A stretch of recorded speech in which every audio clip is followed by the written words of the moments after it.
pasti kita kalau ingin menemukan sebuah teknologi baru, kemudian kayak kita ingin buat lagu baru, itu kan kita perlu berpikir panjang, penelitian panjang. Nah, biaya tersebut yang akan masuk gitu ke dalam cost dari intangible asset.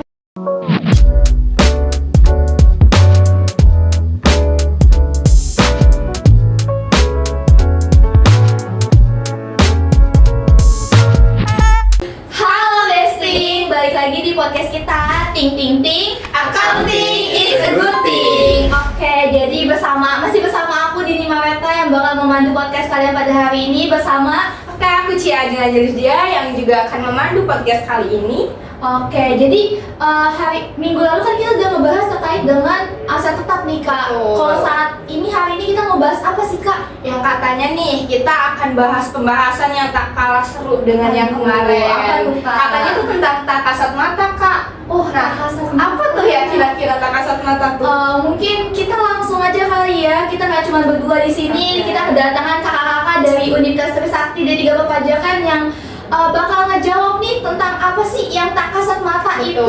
Mungkin kakak-kakaknya bisa kenalan dulu biar teman-teman yang di rumah bisa tahu. Oke, mulai dari aku ya. Halo Besting, perkenalkan nama aku Afif Yandana Rahab. Aku merupakan salah satu mahasiswa dari program studi D3 Perpajakan Universitas Trisakti. Halo Besting, namaku Muana Hairani, biasa dipanggil Muana atau Ngerani. Sama halnya seperti Afif, aku juga mahasiswa D3 Perpajakan di Universitas Trisakti.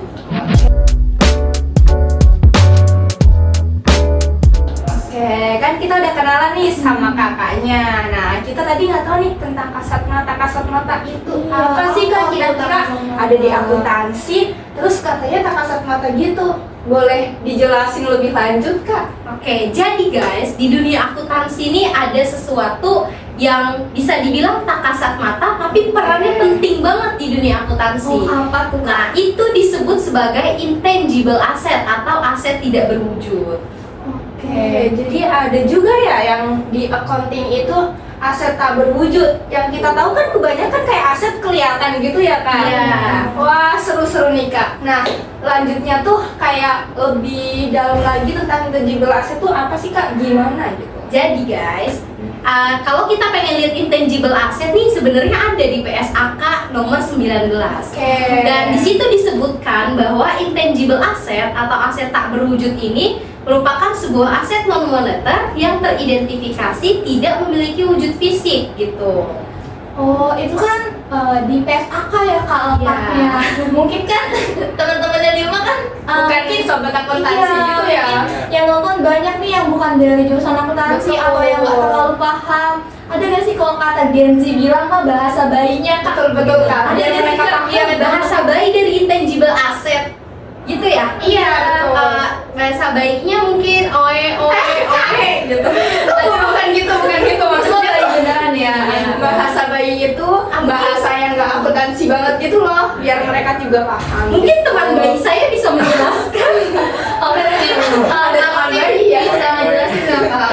Terkait dengan itu. Oke, mungkin aku bakal jelasin pengertian dari pakai bahasa bayinya nih dari intangible asset. Jadi intangible asset itu dia aset, tapi dia tidak mempunyai wujud fisiknya, tapi dia justru punya nilai ekonomis gitu kan. Dan ini sebenarnya tuh contohnya banyak banget di kehidupan nyata, di sekitar kita tuh banyak banget. Kayak contohnya nih, misal Kak Muana hari ini pakai baju dari brand apa nih Kak? Oke, bajuku hari ini dari brand Uniqlo. Nah, itu teman-teman, itu Uniqlo itu merupakan salah satu bentuk dari intangible asset, dan dia ini termasuk ke dalam jenis yang bernama merek dagang.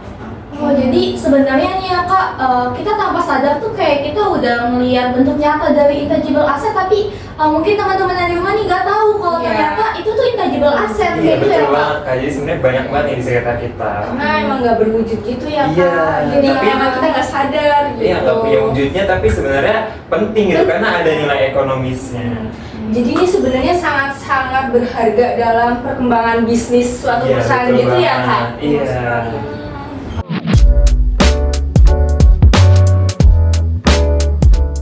Oke, Besting, kembali lagi bersama kita. Nah, tadi kan kita udah ngebahas nih Kak tentang intangible asset tuh apa. Tapi kan kita mau tahu nih pastinya lebih lanjut tentang intangible asset tuh. Nah, kira-kira Kak apa aja sih jenis-jenis dari intangible asset sendiri itu Kak? Oke, teman-teman, jadi untuk jenis dari intangible asset itu dibagi menjadi 6 jenis. Yang pertama itu ada aset tidak berwujud yang berkaitan dengan pemasaran. Ini yang tadi udah aku kasih contoh. Contohnya itu kayak merek dagang. Jadi dengan merek dagang tersebut tuh itu membangun image dari suatu brand atau perusahaan gitu.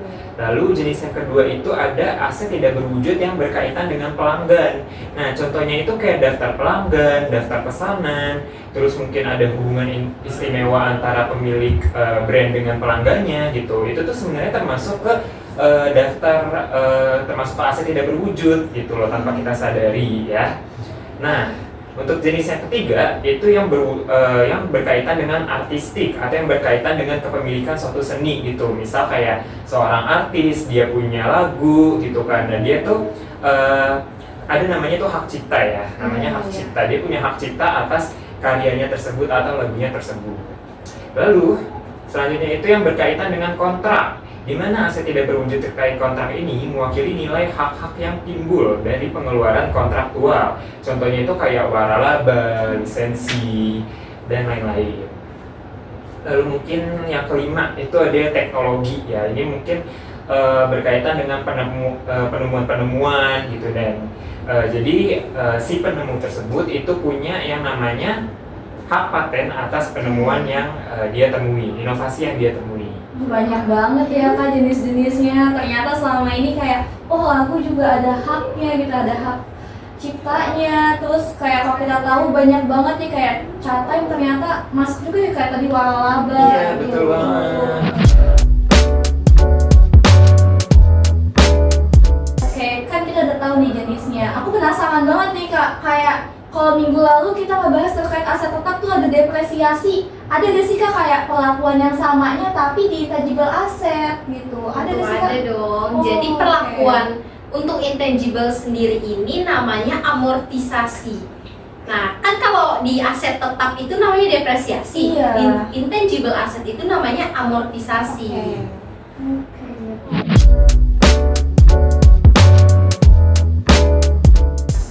Kemarin tuh kan kita udah bahas juga kalau yang berwujud itu kita bisa tahu nih harga perolehannya itu dari mana. Nah, dari intangible asset ini sendiri gimana sih Kak untuk kita tahu nih harga perolehan itu dari mana gitu? Ya, untuk cost sendiri yang untuk membentuk sebuah intangible asset sendiri itu pasti kita sebelum itu akan melakukan pengembangan dan penelitian atau biasa disebut R&D. Teman-teman tahu R&D tidak? Itu ya, Boleh Kak? research kayak penelitian gitu ya Kak? Research and development. Okay. Nah, pasti kita kalau ingin menemukan sebuah teknologi baru, kemudian kayak kita ingin buat lagu baru, itu kan kita perlu berpikir Penelitian. panjang, penelitian panjang. Nah, biaya tersebut yang akan masuk gitu ke dalam cost dari intangible asset. Oh, berarti misalnya nih Kak, aku paham apa yang dijelasin kamu Ana. Misalnya kayak kalau kita buat lagu ada biaya rekamannya, terus Iya. aransemen musiknya, itu jadi kita ngumpulin semua biaya yang kita keluarkan sampai musiknya diproduksi sampai jadi lagu, itu jadi harga buat costnya si intangible asset tersebut Kak. Gitu pula juga kita akan untuk ngurus hak ciptanya ini kita pasti akan nyewa lawyer gitu. oke. Nah, cost tersebut akan dimasukkan menjadi komponen ke dalam intangible asset. Oke, jadi dari ini ya Kak, nilai-nilai yang memuat prosesnya gitu ya. Betul, memuat proses dari Disitulah intangible asset. kita dapat harga perolehannya dari yang 1, 2, 3 kemudian ditambah jadilah harga perolehan tersebut gitu. Oke. Jadi gitu sobat, harga perolehan dari intangible asset itu kita diperoleh dari suatu prosesnya. Kalau yang aset berwujud itu kan kita langsung dapat ya cost-nya. Nah, di sini kita butuh yang namanya proses gitu.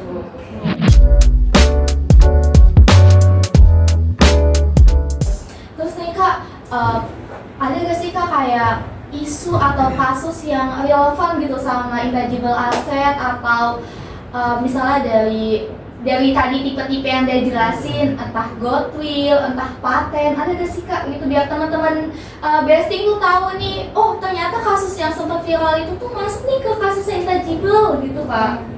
Oke, berkaitan dengan kasus-kasus di kehidupan nyata ya. Iya. Itu kalau mau dikaitkan dengan jenis yang sebelumnya aku sebutkan, itu aku mau nambahin lagi satu. Tadi aku belum jelasin lebih detail perihal goodwill. Jadi goodwill itu merupakan nilai lebih yang diletakkan atau yang diberikan ketika ingin membeli atau mengakuisisi suatu perusahaan. Nah, contoh nyatanya itu yang dekat banget sama kita itu yaitu X atau Twitter dulu namanya Saya ya. pada main Twitter kan. Iya, mungkin lah ya nggak main Pasti Twitter ya. sobat-sobat besting pasti udah tahu juga nih, update banget. Sobat-sobat komunitas marah-marah. Setiap hari itu kan. Ada apa tuh dengan Twitter dan Iya, X itu? ada apa? Iya, jadi Elon Musk itu kan dia mengakuisisi Twitter ya. Nah, kita asumsikan aja misal nilai wajar dari Twitter itu awalnya 100 juta dolar, US dollar gitu kan. Tetapi Elon Musk ini mengakuisisi Twitter itu sebesar 150 juta dolar.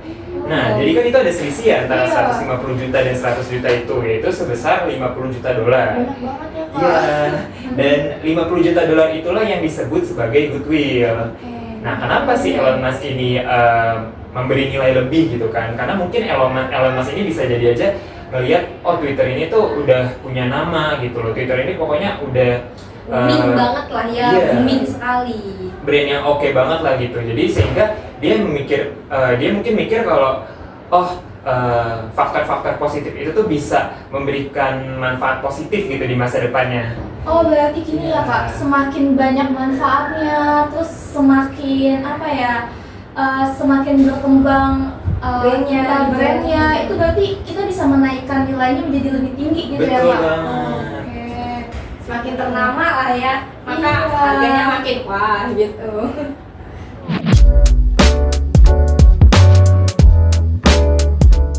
Nah, terus sekarang kita mau ngebahas tentang yang gini Kak. Jadi yang aset berwujud itu kan ada mengalami kerusakan gitu ya Kak.